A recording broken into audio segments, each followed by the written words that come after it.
әрине сөзім бөлек.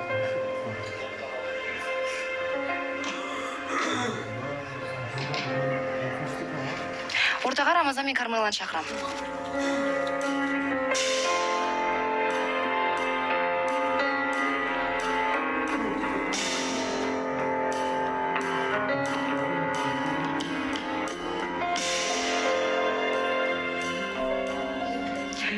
Кеше қыздардың арасында өте ұятты жағдай орын алды. Эфирден кейін, Құдайға шүкір, эфирде болмады. Біздің қуанышымызға, бақытымызға орай. Эфир аяқталғанын күте сала Кармела Агатаның тарапына атылып. Бірақ Кармела күліп отыр, екі езу екі жағында, демек барлығы дұрыс па? Әлде? Бір жағдай жақсы нәрсе болғандай, бір жағдай күшті нәрсе болғанда бір мәз болатсын. Иә, шынымен де. Күшті нәрсе болған сияқты, ол төбелес деген сол приятно. Мен өзім мына жерде көшеде отқан кезде айтады бәрі. Мен өзім таңғалып қалдым, ойладым орынға барып отыратын шығар деп. Ана жерде енді айтпай қояйын, енді қыздардың несі жаман екен да. Шаш жұлысып, тырнасып бір-бірімен. И қазір мына жерге бір достижение сияқты күліп отырсың да, о, мен төбелестім деген сияқты ше. Жоқ, негізі отсын, мәз болатсың, тоже неприятно. Ұят нәрсе болды да енді масқара деп айтатындай. Білмеймін, шыны керек бір эфирдің сыртында талқыланатын нәрсені бұлай махаббат алаңында отырып талқылағанымыз енді білмеймін жөнді болмады. Шыны керек. Және сол жөнді болмады деп Агатаны соққыға алып, соны дәлелдегің келді ма, Кармела? Жұдырық арқылы?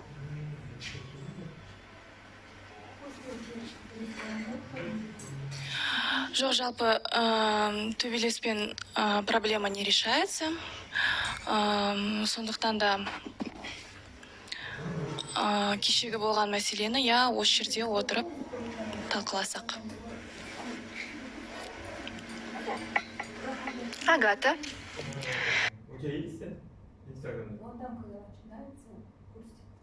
Сенде де барлығы дұрыс сияқты. Күліп отырсыңдар.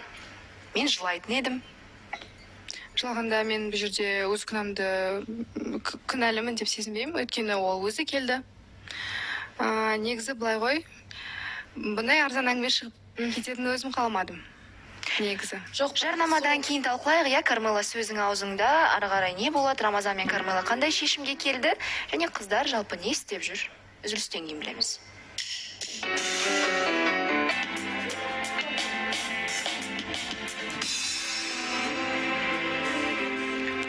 Көрермен, жарнамадан оралдық, және біздің кезекті және соңғы белгіміз операторымыз Мәди ағайдың қолында. Қай чемпион? Көтеріңіз кранға қарай, Ұлан Рысқұл. Бұл бізде соңғы белгі болды, құрметті көрермен. Бізде қыздар ортада қыздар деппін ғой. Рамазан мен Кармела және Агата. Агатаның мәселесі, бірақ қыздарға қарасам күліп, мәз мейрам, өмірге дән риза. Түк болмағандай күй кешіп отыр, таңғалып отыр негізінде. Барлығы дұрыс сияқты өз араларында, кеше бір арзан әңгіме көтерілмегендей тіпті. Диана ханым, мен еткесеш, мен айтпадым ғой до конца. Кешегі сол негізі мен қаламадым. Қаласам мен бұрында шығаратын емін әңгімені. Сосын өзі тиісіп қоймады 3 күн подряд. Бір ұятсыз деді, бір қонбағанды қонды деді. Рамазан арасында екеуі мен түскен сияқты болдым. Сол жерде сосын бір арақатынас мен үшін тоқтап атқан сияқты болды да. Именно сол Рамазан үшін арамыз суып кетті деген сияқты айтты. Өйткені біз жақсы араластық до этого. Сөйтіп айтты, и сосын мен әдейі причинасын айттым да, көрермендер дұрыс емес ойлап қалмасын деп, потому что Рамазан бұл жерде шынымен қатысы жоқ вообще. До этого жақсы сөйлесіп жүргесін, сол бір мәселе болғаннан кейін, конфликт болғаннан кейін, сол үшін арамыз суып кетті. Жоқ, жалпы, Агата, ты же признаешь, что... Қазақша. это действительно ұсақ әңгіме. Және де бұл енді махаббат алаңы деп айтып жатамыз. Махаббат алаңында жаңағы сен менің туфлиімді кидің, сен маған қарызсың деп айттың да, сен как будто я тебе должна. Мен саған ол ақшанды қайтарып бергенмін, я все тут разъяснила, как есть сказала, да, мен құлап қалдым, бірақ сол күні эфирден кейін мен ұятым жібермеді, мен саған айтпадым. Біз Алина екеуміз шығып, сауда орталыққа барып, саған туфли іздеген болатынбыз. Ол кезде карантин болып жатқан соң 1-2 аптаға созылып кетті. Сосын кешегі айтқанындай, сен ауырдың, мен ауырдым, сосын қарыз демекші, сен де менен қарыз сұрағансың, мен саған оны жарайды деп берген болатын. Бірақ сол кезде мен айтқан болатын, қайтарма қош, ол ақшаны оданша сен барып туфли сатып ал, сол ақшаға деп айтқан болатын. Бірақ сен ол ақшаны маған қайтарып бердің, сосын кейін ауырып келгеннен кейін, жоқ, оданша маған ақшаны бере сал деп айттың, солай болды ғой. Сондықтан да 1 айға созылып кетті.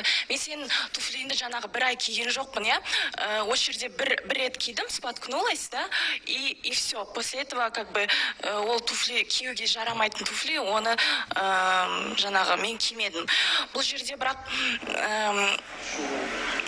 білмеймін енді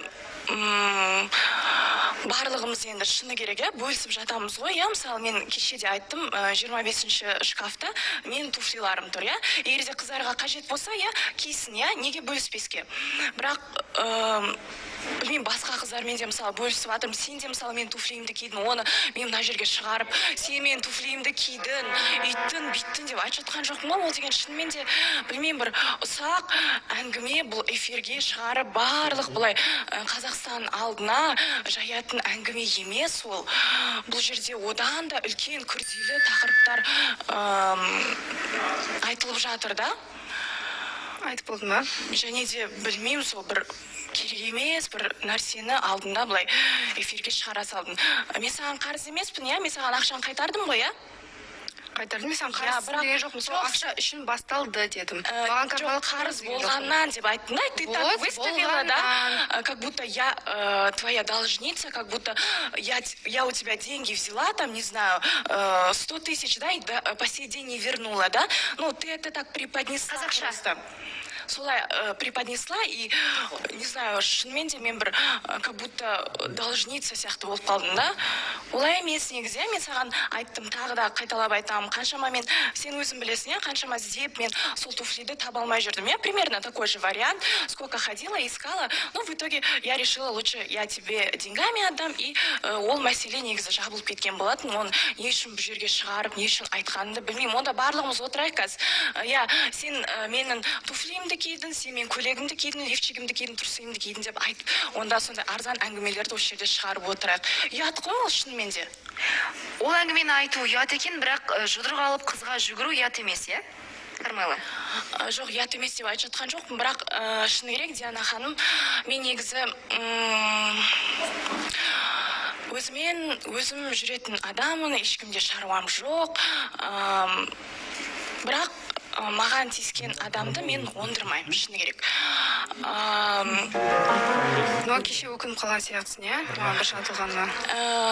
Шыны керек, Диана ханым, эфирда болатын шығар, біз білмеймін енді, эмоциям поддаемся, да, және де қаншама адам халық көріп отыр, сондықтан да білмеймін, кешегі жалпы екеуміздің арамыздағы болған диалог үшін мен тұрып жалпы барлығынан кешірім сұрай салайын, басымды иіп, одан кішірейіп қалмаймын, бірақ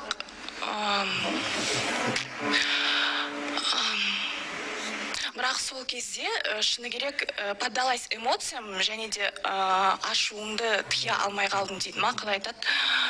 Және де кешкісін, әрине мамамнан сөз естідім.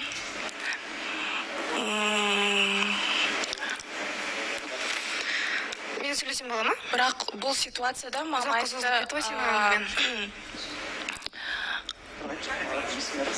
егер де жаңағы сен эфирде тыныш отырасың, пікірталасқа араласпайсың, жалпы ешкімде шатағың жоқ, бірақ бұл жерде не надо как бы этим пользоваться, соны басынып, надо будет, да.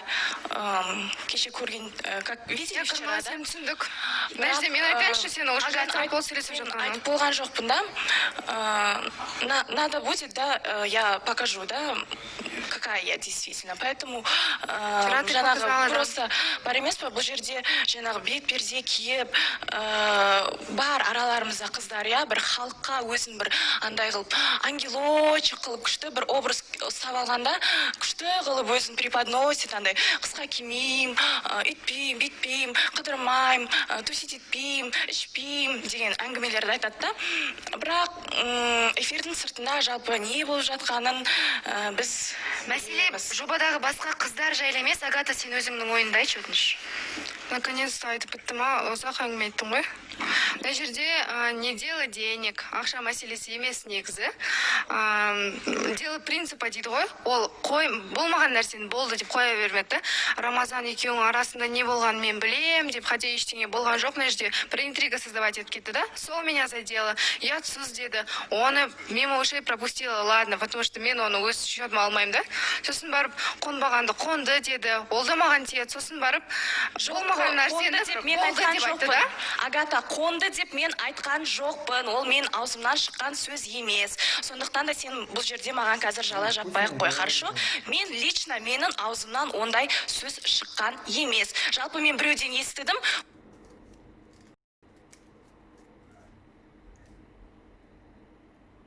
Құлағым келмейді.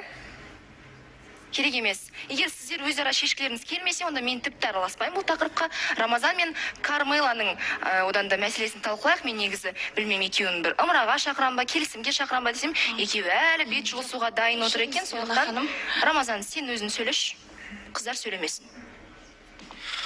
Шыны керек, Диана ханым кеше мен осы жерде айтты, танысты тоқтатам деп. Мен осы жерде тұрмын, Кармела бәрі жақсы, сен мен жақсы көресің, бәрі жақсы деп сөзді айналдырып жатырмын. И мен екеуіне де ренжілімін да, Кармела айттым, аузың жап, тыныш. Агатаға айтадым, Агата, Кармела арада жаңада әлі бетіме басып жатыр, жігіттік намысыма тиіп жатыр да. Сен екеуіне тоқтата алмадың, анау. Мен Агата деп айттым, екеуі тоқтаған жоқ. Мен айттым, осы жерде жаба салайық, сыртта шешесіңдер. Мен ана жерде сезімді айтып жатырмын қазір. Екеуін қойған жоқ та, бір арзан дүние ұрысып, мына жерде одан кейін төбелесіп, өте қатты нәрсе болды, шыны керек, маған тиіп кетті. Одан кейін шыны керек, мен уже сөйлескім келмейді анау. Төбелесті мен бастаған жоқпын, өзі бастады, бірақ артынан өкінді. Рамазан, Кармела мен арақатынасы қалай жалғасады?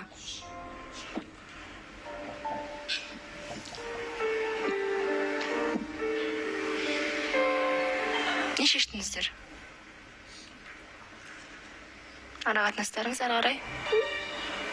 Жаңа ханым кеше айттым ғой, мен кеше бәрі жақсы болады, мен әлі тоқтамайды деп айттым, бірақ мен кешегі мәселеден кейін айтып отырмын ғой, арзан дүниелер, төбелес, там туфли, муфли, кезінде де айтқанмын, сол туфлиді мен алып бере салайыншы деймін. Жоқ, дело, в принципе, там екеуі бір-біріне қарсы да, білмеймін, не үшін қарсы, бұрыннан туфлиге емес. Білмей-ақ та қояйықшы, не үшін қарсы екен, иә? Арақатынас ары қарай жалғаса ма?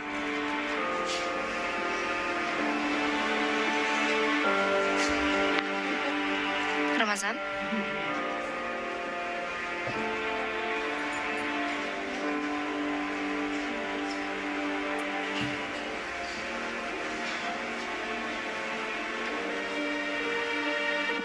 Жаңа ханым кеше дұрыс жеткізе алмай қалдым. Жаңағы мәселе болып кетті. Біз сөйлесіп көрсек бола ма, ертең айтсақ? Жоқ, мен әлде сөйлескім келеді сенің мінезің жайлы, жалпы басқадан мәселелер бар, сол туралы сөйлескім келеді.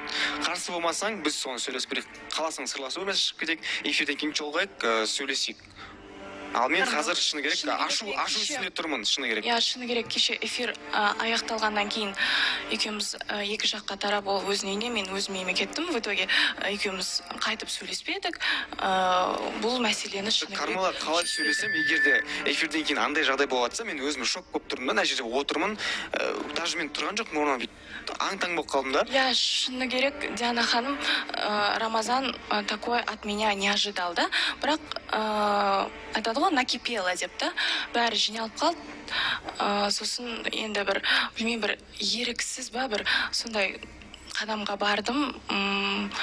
Бірақ ол үшін шынымен де жоқ ертең да например екеуміз үйленіп бәрі жақсы Кармела, бір күн берейік сіздерге, иә, бұл ұзаққа созылатын сияқты қазіргі әңгіме. Ал бізде жаңа үміткер бар дегендей, сондықтан Яғни ханым, бір мен күн бір сұрақ қойып кетсем бола ма? жоқ болмайды. Өздеріңіз өзара шешесіздер. Бұл тақырып енді эфирде талқыланбайды. Қыздар өзара туфли үшін бе, ақша үшін бе, қарыз үшін ұрысты ма, өздері студияның сыртында таласады. Ал дәл қазір Рамазан, сенің өтінішің бойынша саған бір күн ертең осы жерге нақты жауаппен ораласың. Одан кейін біз сіздерді күтпейміз. Келістік қой, иә?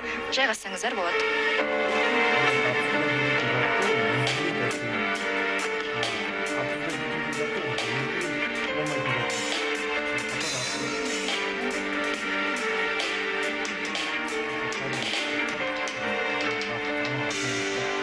Қыздарды түсінбей отырмын, негізі түсінгім ақ келді, бірақ қыздар мені түсінгісі келмеді. Тіпті маған ренжіп отыр, мен не істеп қойдым бұл жерде, төбелес деген мен емес, білмеймін. Ал біз шымылдықты жабамыз.